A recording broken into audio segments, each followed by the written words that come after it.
नमस्कार मित्रों, आप सभी का और एक बार हार्दिक स्वागत और अभिनंदन करता हूं। पिछली वीडियो में हमने खंड ख तक चर्चा किया और आज के इस वीडियो में खंड ग आलोचना करने के साथ साथ हम सब्जेक्टिव पार्ट भी देखेंगे कि प्रश्न कैसा आया हुआ था। तो चलिए शुरू करते हैं। पहला प्रश्न है, गोदान उपन्यास के रचयिता कौन है? गोदान उपन्यास के रचयिता हैं मुंशी प्रेमचंद जी। इसी तरह से प्रश्न बहुत सरल आते हैं। उदय प्रकाश की रचना कौन सी है? कामायनी, रूठी रानी, मोहनदास, आगाज। तो उदय प्रकाश की रचना जो है ये मोहनदास है।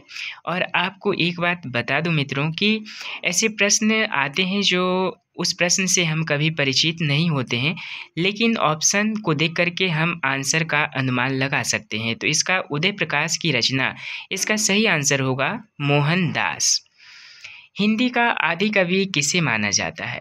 हिंदी का आदि कवि स्वयंभू को माना जाता है। इसका सही आंसर होगा मित्रों ग। नाट्यशास्त्र की रचना किसने की? नाट्यशास्त्र की रचना भरत मुनि ने की। हिंदी दिवस किस तिथि को मनाया जाता है? हिंदी दिवस 1 दिसंबर, 12 जनवरी, 5 मई, 14 सितंबर। तो इसका सही आंसर होगा, आप सभी इससे भली भांति परिचित हैं, 14 सितंबर को हिंदी दिवस के रूप में मनाया जाता है। किस काल को स्वर्णकाल कहा जाता है? हिंदी साहित्य का इतिहास से भी आप हिंदी विद्यार्थी हैं तो निश्चित रूप से भली भांति परिचित होंगे। हिंदी साहित्य के इतिहास में भक्ति काल को स्वर्णकाल कहा जाता है। हिंदी गद्य का जन्मदाता किसको कहा जाता है? भारतेंदु हरिश्चंद्र जी को हिंदी गद्य का जन्मदाता माना जाता है। हिंदी के सर्वप्रथम प्रकाशित पत्र का नाम क्या है? हिंदी के सर्वप्रथम प्रकाशित पत्र का नाम है उदंत मार्तंड। छायावाद के प्रवर्तक का नाम क्या है? छायावाद के प्रवर्तक का नाम है जयशंकर प्रसाद जी। ज्ञानपीठ पुरस्कार दिया जाता है क भारतीय लेखकों की आर्थिक सहायता हेतु? नहीं, आर्थिक सहायता हेतु नहीं दी जाती। हिंदी भाषा के प्रसार हेतु? नहीं, भारतीय भाषा में साहित्यकारों के रचनात्मक लेखन हेतु। इसका सही आंसर होगा ग। ज्ञानपीठ पुरस्कार दिया जाता है भारतीय भाषाओं में साहित्यकारों को उनके उत्कृष्ट लेखन हेतु दिया जाता है। एक भारतीय आत्मा किसे कहा जाता है? एक भारतीय आत्मा माखन लाल चतुर्वेदी को कहा जाता है। इस तरह के प्रश्न पूछे जाते हैं जो प्रश्न से हम कभी परिचित भी नहीं होते हैं, लेकिन आप ऑप्शन देख के आप निश्चित रूप से अनुमान लगा करके आंसर कर पाएंगे। लेकिन आपको एग्ज़ाम में 3 घंटे दिए जाते हैं, तो प्रश्न आसान है ये सोच करके हमें एग्ज़ाम हॉल से नहीं निकलना है। 3 घंटे का आप भरपूर फ़ायदा उठाइए और अच्छे से परीक्षा देने की कोशिश कीजिएगा। अटल बिहारी वाजपेयी हिंदी विश्वविद्यालय कहाँ पर स्थित है? ये भोपाल में स्थित है। आँख की किरकिरी होने का क्या अर्थ है? आँख की किरकिरी होना यानी आँख में दर्द होना, अप्रिय लगना, आँख बंद करना, प्यारा लगना। इसका सही आंसर होगा मित्रों अप्रिय लगना। आधुनिक काल में यानी आधुनिक काल की मीरा हम किसे कहते हैं? आधुनिक काल में मीरा किसे कहा जाता है? महादेवी वर्मा जी को। अंग अंग ढीला होना, इस मुहावरे का अर्थ क्या है? बहुत ही सरल प्रश्न है। अंग अंग ढीला कब हो जाता है? जब हम बहुत थक जाते हैं किसी कारणवश। अक्ल का अंधा, अक्ल का अंधा का अर्थ क्या है? अंधा होना? नहीं। अक्ल पाना? नहीं। मूर्ख होना। इसका सही आंसर होगा अक्ल का अंधा का अर्थ है मूर्ख। फूल का पर्यायवाची शब्द क्या है?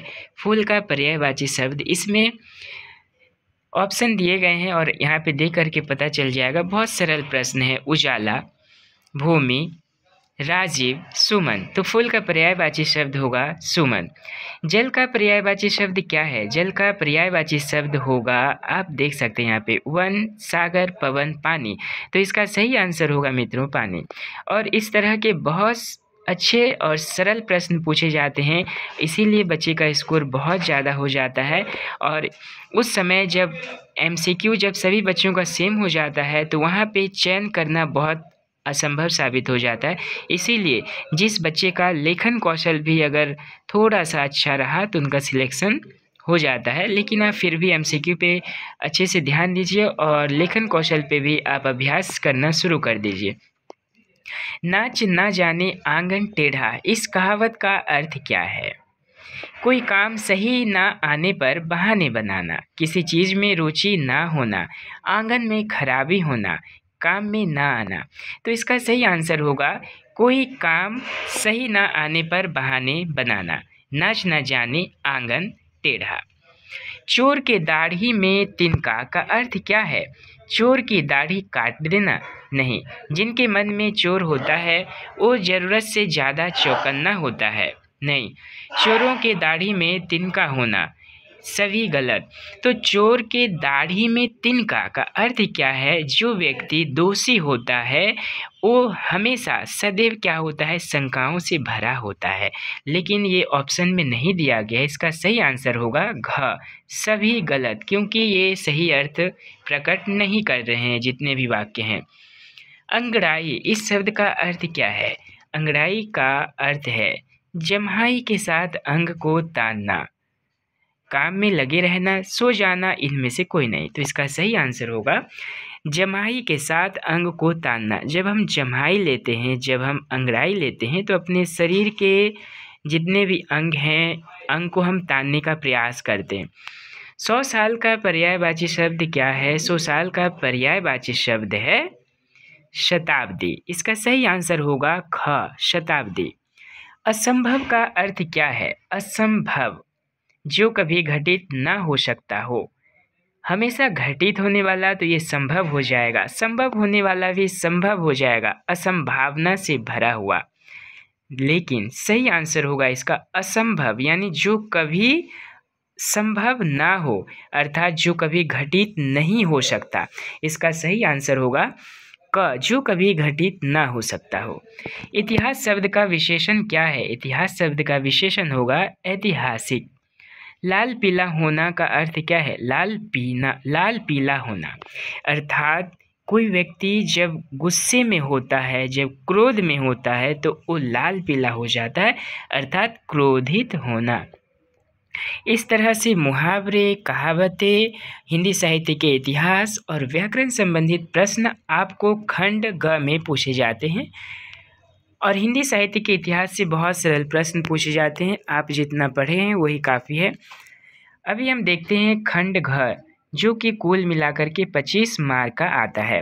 हिंदी भाषा दक्षता, यानी कि हम हिंदी भाषा में किस तरह से अपनी अभिव्यक्ति दे सकते हैं लेखन कौशल के माध्यम से, यहाँ पे यही जांच किया जाता है। आपको अपठित गद्यांश दिया जाएगा। सबसे पहले अपठित गद्यांश जो यहाँ पे दिया है उसे हमें पढ़ना है। पढ़ने के बाद आपको यहाँ पे प्रश्न पूछा जाएगा और यही से संबंधित प्रश्न पूछे जाते हैं अपठित गद्यांश जो है। जैसे कि पढ़ लेते हैं। वर्तमान काल विज्ञापन का युग माना जाता है। समाचार पत्रों के अतिरिक्त रेडियो और टेलीविज़न भी विज्ञापन के सफल साधन हैं। विज्ञापन का मूल उद्देश्य उत्पादक और उपभोक्ता में सीधा संपर्क करना होता है।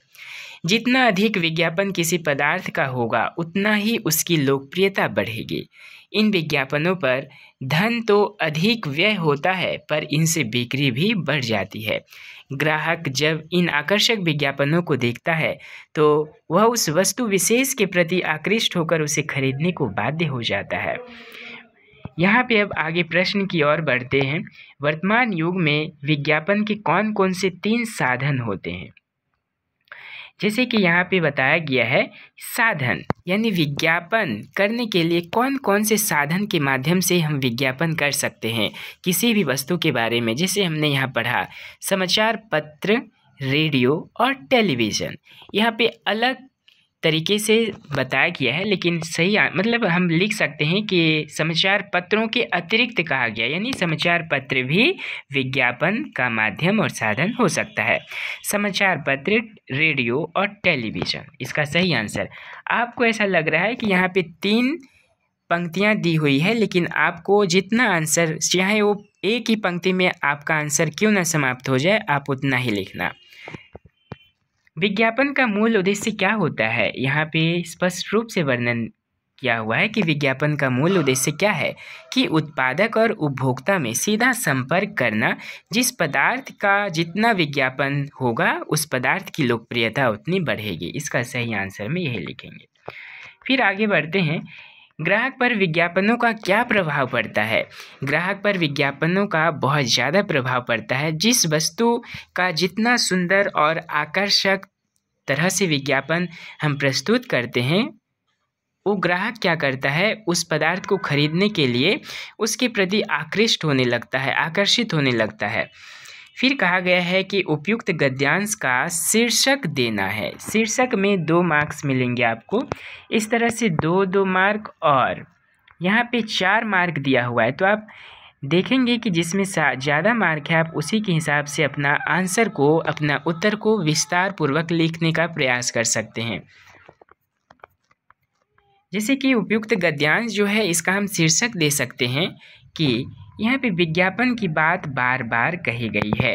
तो इसका सही और उपयुक्त शीर्षक हम लिख सकते हैं कि विज्ञापन जो है वर्तमान युग में विज्ञापन की भूमिका। इस तरह से लिख सकते हैं एक शीर्षक, वर्तमान युग में, आधुनिक युग में विज्ञापन की भूमिका, विज्ञापन का आकर्षणपन।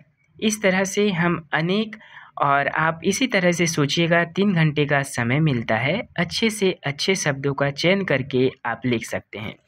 और शीर्षक जितना संक्षिप्त सरल भाषा में लिखा जाए जैसे कि परीक्षक समझ सके। इस तरह से आपको और एक गद्यांश दिया होगा अंत में। और ये 2 नंबर प्रश्न जो है इसमें लिखा गया है कि एक उक्ति का भाव पल्लवन करना है। इसमें आपको 2 मार्क्स मिलेंगे और ज़्यादा आंसर इसमें नहीं लिखना है आपको, बस 3 पंक्ति में आपका उत्तर समाप्त करना है। जैसे कि दिया हुआ है, मन के हारी हार है, मन के जीते जीत, अथवा करत अभ्यास के जड़मती होत सुजान।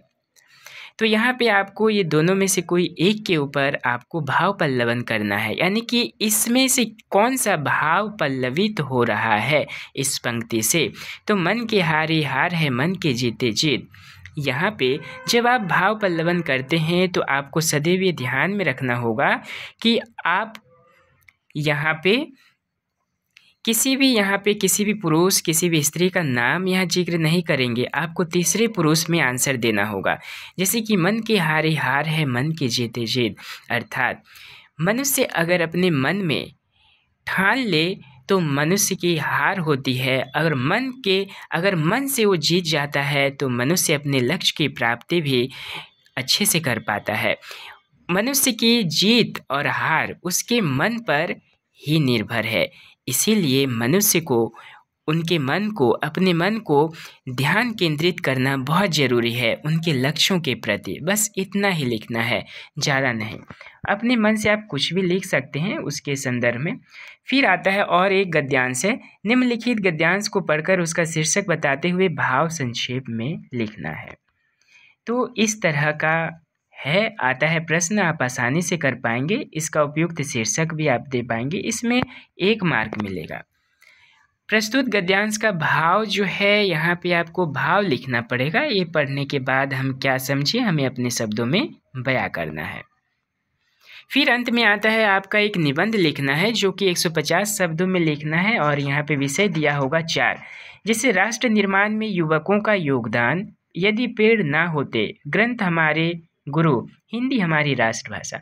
और आपको बता दूं कि ये आपको लिखने के लिए निबंध ज़्यादा पेज यहाँ पे नहीं दिया है, बस 1 पेज है, देख सकते हैं अंत में समाप्त। इसी कम शब्दों के साथ आपको अपने लेखन कौशल पे ध्यान देना है। शब्दों का चयन किस तरह से कीजिएगा और अच्छे से अच्छे, स्पष्ट, सरल और सुंदर सुडोल शब्दों में लिखने का प्रयास कीजिएगा। इसी कम शब्दों में, कम पंक्तियां में आपको प्रस्तावना के साथ शुरू करना है और मुख्य बिंदुओं को अपने इस निबंध में मुख्य बिंदु को विस्तार से ना लिख करके कुछ थोड़े से थोड़े पॉइंट में लिखिए और अंत में निष्कर्ष देना नहीं भूलिएगा।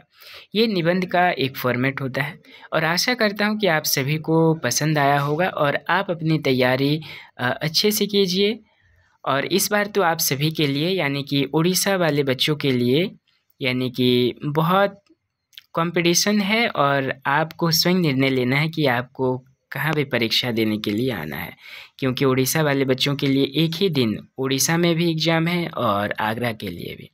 चलिए आप सभी का बहुत बहुत धन्यवाद। अब अगली वीडियो में मिलते हैं नई जानकारी के साथ।